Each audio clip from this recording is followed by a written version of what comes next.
In the vast landscape of digital assets, modular packs abound, of every theme, every size, every function, packed to the stroke hull of a myriad of possibilities.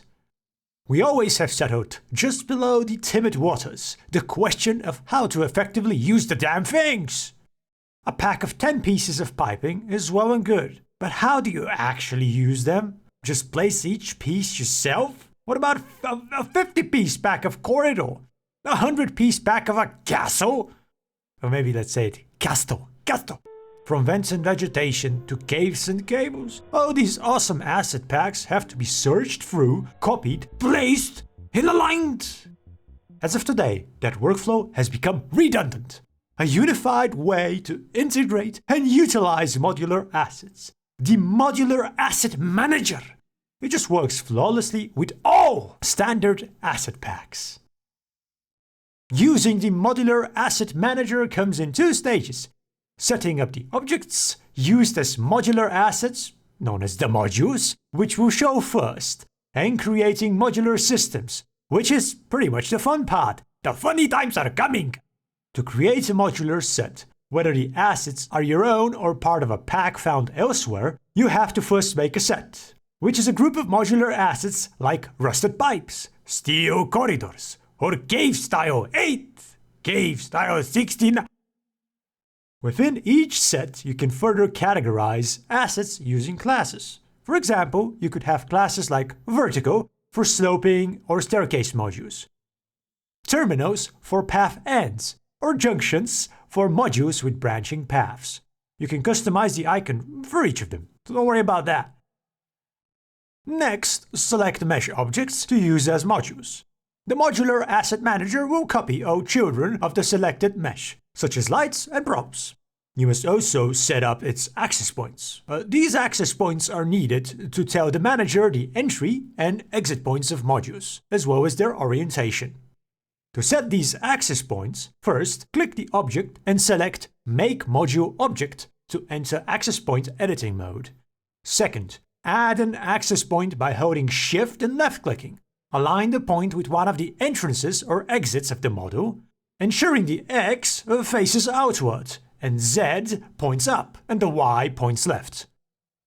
Third, maintain consistency across objects to avoid issues later. Keep access points at consistent heights and stay central.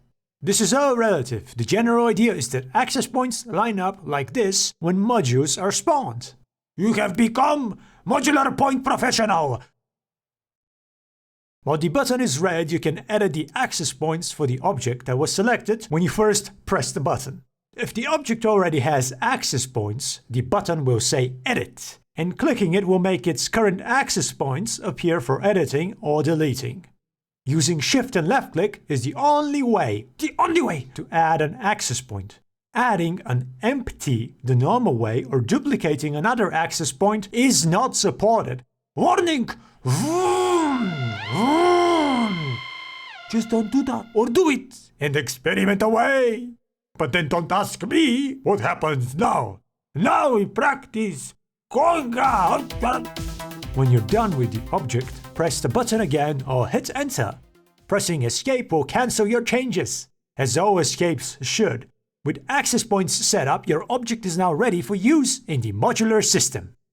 Creating a module system is easy. You just click the button. You know the button? You've seen the button. You have seen it. It has shown you.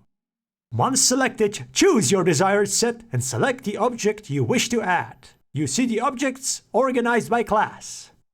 It and its children will be added as link duplicates to the scene.